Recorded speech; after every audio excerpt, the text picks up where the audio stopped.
Anti-Asian racism is alive and well in 2026. The Milan Winter Olympics have passed, but the manufactured rivalry between free skier Eileen Gu and figure skater Alysa Liu still seems to be the biggest story. Why is there a rivalry between two athletes who don't even play the same sport? Well, the main controversy is that US-born Olympian Eileen Gu chose to represent China, while Alysa Liu represents Team USA. And that's about it. Also, they're both Asian, like me. And they're both from the San Francisco Bay Area, like me. And they're both gold medalists, not like me. It should be said, though, that their respective families' relationship to the motherland couldn't be any more different. Liu's dad, Arthur, was a student organizer at the Tiananmen Square protests in 1989 and is banned from re-entering China. Gu's family still lives in Beijing. This perceived tension between the two has caused anti-China propagandists to pounce on the opportunity to sow inter-ethnic conflict. It should be mentioned, too, that both of these young women want everyone to stop comparing them.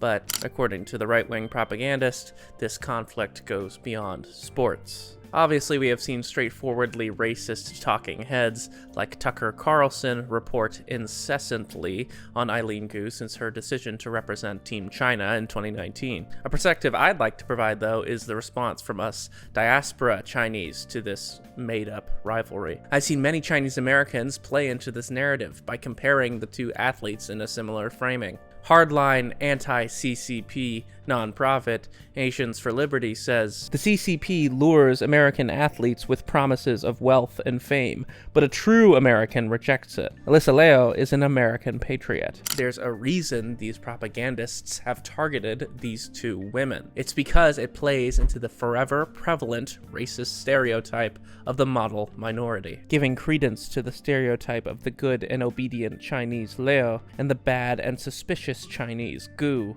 is part of an insidious strategy of divide and rule. These racial stereotypes are so prevalent that it has us Asian Americans believing in the right-wing framing of Tucker Carlson. Historically, this subtle form of anti-Asian racism has always been extremely effective. Historian of Asian Americans Robert G. Lee calls these good and bad Asians the model minority and the gook, respectively. I'll also talk about the recent Harvard Fair Admissions Supreme Court decision, where this model minority and gook stereotype was insidiously weaponized to destroy affirmative action in the United States. But first, I'd like to focus on the stories of these athletes and how their lives have made them into the rivals that they never wanted to be. Alysa Liu is an Oakland, California native whose Gen Z sense of humor, alternative style, and elite-level ice skating has garnered so many fans all around the world. The path to Olympic gold for Liu was not traditional by any means. Also, let's be clear, I am no expert in figure skating. I'm no expert in any snow sports, but I know about racism against Asian people. Anyways, my understanding of Olympic-level figure skaters is that they will usually peak in their teens, and then they'll tend to slow down or retire in their 20s. That puts Liu at the older end of her figure skating career at 20, which is ridiculous to say, but her tumultuous and at times traumatic relationship with the sport caused her early retirement in 2022. Liu was projected to be the American prospect at the time, but she stepped away from the sport because she didn't enjoy it anymore. Liu described her struggles being a child with 12-hour training sessions with no breaks, no weekends, which naturally led to her hatred of the sport. It needs to be said that Alysa's father, Arthur Liu, exerted a lot of this pressure on her. So it must have been a shock to him in 2022 when Alysa Liu casually posted that she would be retiring from ice skating without telling anyone.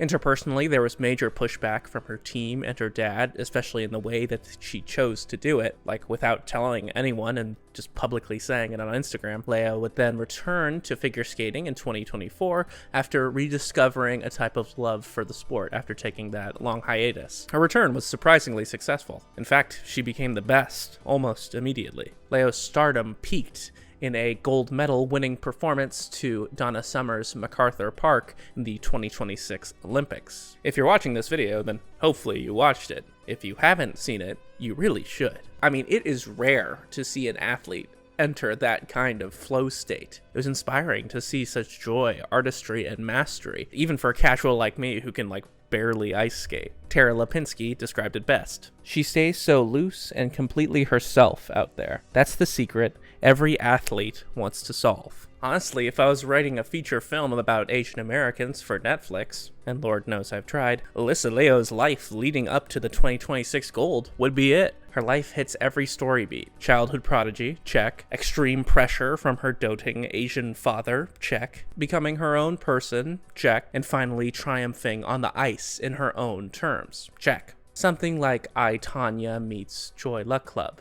Of course, with some anti-CCP propaganda thrown in there, which is important to mention. Arthur Liu's previous life as a student protest organizer at Tiananmen Square in Beijing in 1989 has also loomed over Alysa and fueled this manufactured rivalry with Eileen Gu. I'll get into that more later. For now, let's talk about Eileen Gu. Gu is a free skiing phenom with multiple golds and silvers in different events. She was raised a bit differently than Liu because she spent a good portion of her childhood in China. She split her time between going to school in San Francisco and then studying in Beijing as well during her summers, all while training with her ski coach mom. I cannot emphasize enough that Gu absolutely rips in free skiing events. She has golds and silvers in slopestyle, big air, and her specialty, halfpipe. No athlete, man or woman, has taken home 3 golds and 3 silvers in all 3 of those events. Dominating in 3 events that are really so different shows that Gu is one of one. She credits her seemingly unstoppable drive to the women who raised her mother and her grandmother. Gu also describes a chip on her shoulder developed from competing in a male-dominated sport. She needed to be better than everyone who doubted her. Gu believes she got that fighting spirit from her Nanjing-born grandmother. In a touching press conference after Gu's half-pipe gold medal win, she told the press that before she started competing, her grandmother had actually passed away. Gu was alerted to this after she finished, so right before she was going to go into this press conference, but amazingly, she used the moment to honor her grandmother. Eileen said that she didn't promise her grandma she would win gold, but she did promise her grandma that she would be brave, like her grandma always wanted her to be. Personally, I just lost my 2 grandmothers very recently as well, so it was pretty touching to see Gu honor her grandmother in such a way. Right after the biggest win of her life. It's another thing that could go into a movie. Gu is also well known as an overachiever in more areas than just skiing. She has a successful modeling and fashion career with many brand deals both in the US and China. She's a self-made millionaire in her early 20s and one of the most well-paid Winter Olympians. On top of that, she excels in academics. Gu scored a 1580 out of 1600 on her SATs and is currently attending Stanford with a major in international relations, all while making history with her medals in the Olympics. She's just the ultimate, Asian. I've never seen someone achieve so much at just 22 years old. It's ridiculous. Eileen Gu is like the stereotypical Asian parent's wet dream. In spite of all of this success, though, Eileen Gu still faces a huge amount of hate in the public and in the media. She has been harassed her whole career over choosing to represent China over her native-born United States. Why? Many American-born athletes choose to represent other countries. People like Zoe Atkin, Lion Farrell, Tallulah Prulix. I don't know how to pronounce that. I don't know if anyone watched the basketball Summer Olympics, but this pasty white dude, Josh Hawkinson, is playing for Japan. Fox News isn't complaining about that. And it's for 2 reasons. 1, she excels at an elite level.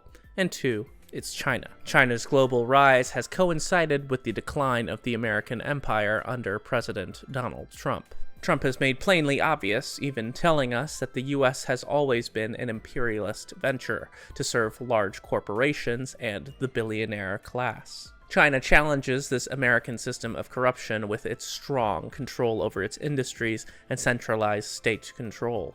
China has its own unique problems for sure, but Eileen Gu's unabashed support of her family's home country provides a direct challenge to American supremacy. Therefore, this manufactured rivalry is a perfect fit for the US State Department propaganda. American critics like soon-to-be presidential candidate Tucker Carlson have criticized Eileen Gu, saying that she only is doing it for the money. Critics cite a secret document from the Beijing Municipal Sports Bureau that guaranteed her and fellow US-born but China-representing figure skater Zhu Yi a payment of $6.6 million.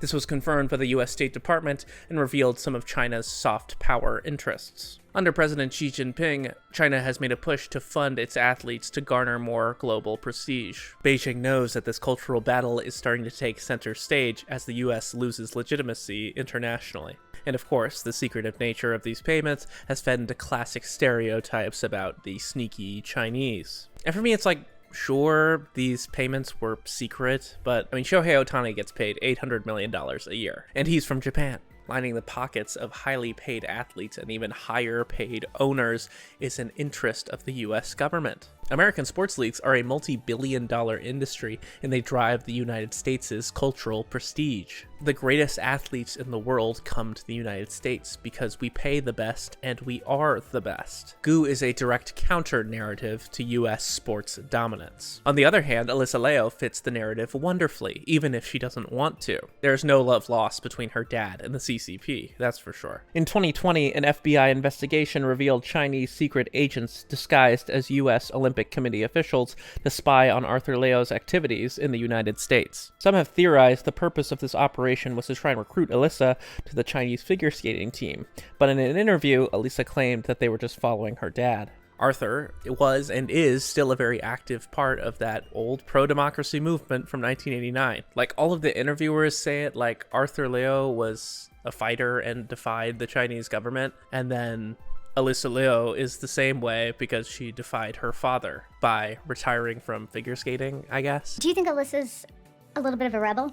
Yes, Like her father? I think so. I really think so. She is a very free spirit, like me in many ways. God has a sense of humor, right? Yes, absolutely. I don't know, it's really weird when you think about it. In this narrative, this Chinese father ends up becoming a stand-in for the Chinese Communist Party, even though he defied it.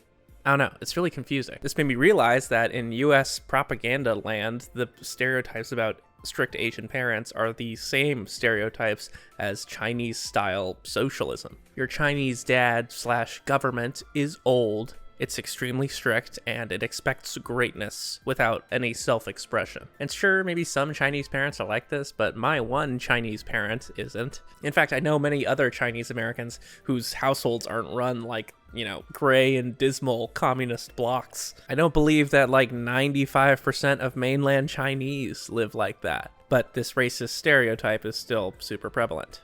And I'm not saying that there aren't first-generation immigrant Asian parents that want their children to succeed. Like, obviously there are, but I think that the cognitive bias of racism morphs that caricature of Asian parents into a critique of a government's system. Like, white dads don't become a stand-in for free market capitalism. Well, maybe they do. That's a topic for another video. But according to Asian American historian Robert G. Lee, that caricature of the strict Asian dad is carefully constructed from the model minority and gook archetype. The model minority is diligent, obedient. Then, due to the US's bloody campaigns in East Asia in the 20th century, this framework expanded to include a natural suspicion for these cold and robotic Asians. The East Asian could be undercover as the communist Chinese spy, the Viet Cong, the Japanese suicide bomber, or simply the gook. That suspicious lack of warmth that racism has placed on us is actually just a part of Oriental or Confucian or communist societies. In the West, those words tend to just be mushed together with no regard for what they are in actuality. The model minority is also maintained systemically. The relative wealth of Asian Americans is a useful tool for the white supremacists to oppress the lower races, black and brown people. Therefore, the model minority is allowed to integrate into white society up to a point. point. As long as the Asians remain obedient, they'll receive some petty concessions. An Asian boss video showed up on my feed about the Harvard fair admissions Supreme Court decision. If you haven't heard of Asian Boss, it's this Korean dude who talks about Asian businesses, Asian history, and other cultural phenomena in the global East Asian diaspora. And they also do some street interviews in various East Asian countries. Unfortunately, their video about the US Harvard fair admissions Supreme Court decision was really awful and made me pretty mad. Normally I like their videos, but this one was just really disappointing because Asian Boss just directly fed into the racist right-wing framing of this issue. That right-wing framing, of course, is using the model minority stereotype to destroy affirmative action in the United States. In 2014, a group of so-called activists called the Students for Fair Admissions sued Harvard, claiming discrimination against Asian students. The group was masterminded by this conservative strategist douchebag, Edward Bloom, who is white, by the way. A very important detail that Asian Boss left out. Bloom and the SFFA claims that Harvard gave a soft cap on the number of Asian students and gave lower personality scores for Asian applicants in spite of high scores in academics and extracurriculars. Judges continue to rule against the Students for Fair Admissions because the claims are pretty much horse shit. That is, until it gets up to the Supreme Court in 2022, which was perfect timing by Blum and his white wannabe Asian posse. Another fact Asian Boss forgets to mention is that this was after Trump had appointed 3 ultra-conservative judges to the Supreme Court. Why didn't they mention it? Isn't Asian Boss supposed to be journalism? I mean, dude, I'm just one guy, and I figured that out. Speaking of me being one guy, yeah, this is a one-man run show. So the best thing that you can do to support me is subscribe, like, and comment. You like that? You like that little transition I did there? You like that little transition? Thanks a lot, guys, for watching. Back to the video. There's a lot of fluff to the SFFA's claims, but I just want to talk about how foul this is, bro. Sure, rating minorities based on their personality scores is racist and feeds into stereotypes for all the minorities involved, but the right wing is really only woke when it's convenient for them. Political scientist Claire Jean Kim's term racial triangulation is particularly apt in this circumstance. Racial triangulation explains how the Asian American is used by whites to oppress everyone else. Conservatives represent Asian Americans as near whites or honorary or proxy whites, recasting the opposition between whites and non-whites over affirmative action into an opposition between whites and Asian Americans on one hand and blacks on the other. These ill-intentioned whites use that old colonial strategy of divide and rule to get what they want in the cultural and legal battlefield. By pulling the model minority Asian close, they can use them as a shield to give plausible deniability for racism. In the wake of the Supreme Court's decision, Asian Americans marginally benefited from the changes that universities had made, with an increase of 31% to 37% admitted, while Latino and Black students had like a 3% drop, respectively. The white students' admission rates stayed relatively stable at 40%. By the way, the real unmeritocratic DEI admits are the 90% white Dean's List and Legacy students. So, thanks to the fascist Supreme Court's decisions, along with diversion provided by us Asian Americans, the outsized advantage of being a child of wealthy white donors has been increased. Really, SFFA versus Harvard gave this majority fascist Supreme Court an excuse to strike down affirmative action, which has been a major goal of the American right since the Civil Rights Movement. For this objective, Asian Americans were clearly the most useful for conservative strategists like Edward Bloom. Also, Edward Bloom has been using Asians to fight against affirmative action for like 30 years. I mean, what a fucking freak. What was useful for the American right was that this model minority Asian could be turned into the secretive, not for white people, but for black and brown minorities. This racial triangulation placed the foreigner Asian over black people who have been here since the start. I've talked so many times about the 1965 Immigration and Nationality Act on this channel, but it cannot be emphasized enough how big of an effect this legislation had. It was so consequential because it gave Asian Americans that sweet little taste of white privilege. It made them into the model minority in a material sense. Thanks to this law, skilled middle-class workers from Asian countries came to the United States, giving them a head start over the long-exploited black population. It wasn't because of some Asian work ethic that we all have, but it was because of a series of intentional laws to uphold that white supremacist hierarchy. I hope you can see this connection between the Liu and Gu rivalry, because this was another construction made by the American right that many Asians have taken up in arms. These racist tropes are all-encompassing, and the microcosm of this manufactured Olympic rivalry is part of a much larger project to utilize the model minority and Gook binary to advance the fascist aims of the United States, at home and abroad. Now, I want to talk about how these stereotypes change how us Asian Americans look at each other. Alysa Liu's story sounds like a movie on Netflix that talks about how hard it is to be an Asian athlete with doting parents. Her arc through this journey fits this trope to a T, but that's not all of who she is. Alysa Liu is a person. She's not some movie character who discovers what it means to be herself in spite of her oppressive Chinese culture. And the same thing goes for Eileen Gu, who's been caricatured as the type A, perfect Asian girl who's just in free skiing for the money. I just thought of this comparison, but it's almost like Ivan Drago in Rocky IV. This almost like reverse racist arc of Eileen Gu follows that model minority to Gook pipeline perfectly. When Gu was on Team USA, she had humanity and autonomy, but then when she went to, scary Team China, she became the communist, the spy, the Gook. This propaganda campaign made us Asian Americans even look at her differently, because her decision really hit at some of our core insecurities. This girl wasn't integrating into American society like she was supposed to do. She has shunned her model minority privilege, and that makes Asian Americans feel some type of way about it. In spite of this, I think Gu's beautiful speech about her grandmother really goes against all of this, because it's just like this perfect encapsulation of her humanity. Anti-Asian racism in 2026 is not just about removing nuance, but it's about removing humanity from individuals through conflation of some common experiences, doting immigrant parents or limited self-expression, to some all-encompassing Asian American experience that comes with the Western construction of the Orient. Like, all Asians are cold and robotic. All Asians struggle to integrate.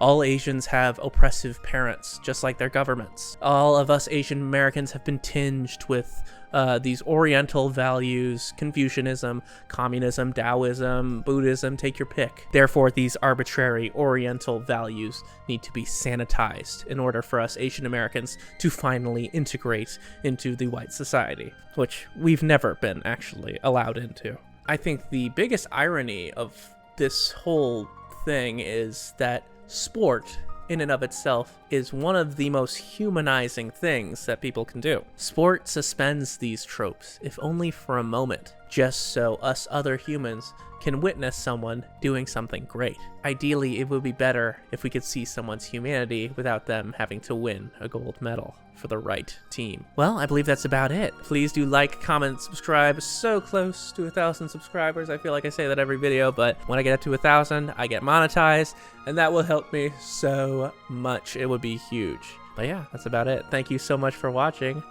Bye!